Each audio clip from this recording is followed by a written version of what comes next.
So do you ever have a game console or even maybe like a knockoff GoPro or something where you can either put ROMs on it or anything like that, but you can't seem to get over 32 gigabytes to work in your system? That could be because of this here where it says exFAT. This is a 64 gig stick that I'm using.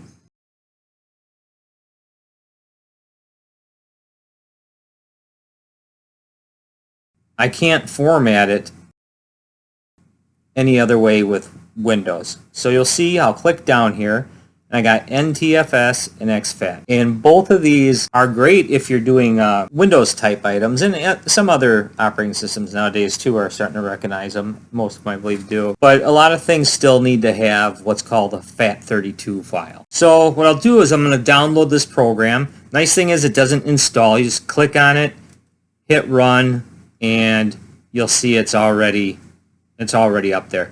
But I'm going to click on it and I'm going to download it. I want to have a hard copy of it. You could actually keep it on a USB drive. Something odd about that. But you'll have the GUI format .exe. You just click on that.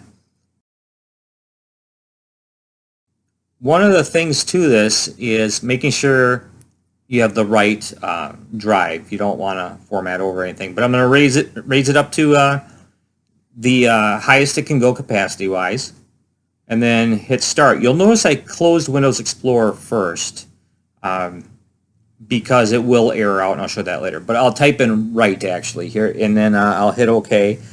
And the reason for that is mainly for me to keep everything straight here. But that's it.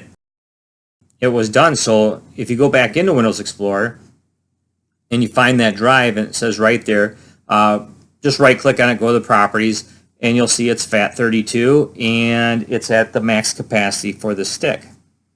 So now what I want to do is I'm going to go back into my downloads because that's where I downloaded it, run it again, and then I'm going to name it error. And this time, after I set its size, which I guess it doesn't matter because I'm going to get an error, but I'm making sure the drive's right and everything, I'm going to hit start and I'm not going to close Windows Explorer.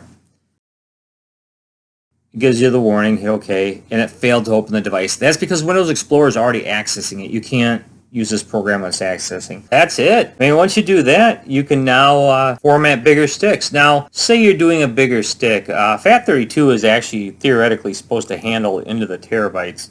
But if you have a device, say you have a 128 gig stick and you formatted it FAT32 at 128, and the device you're putting it in still only, let's say, recognizes 64, keep in mind that could be a limitation of the device you're using also. That's something to look into. But one of the things that tipped me off on it was it wasn't even game related. It was a drive cam that needed a FAT32. It could handle up to 64 gigs, but not 128. I hope you enjoyed this video, and share, like, comment, all that good stuff. Thanks.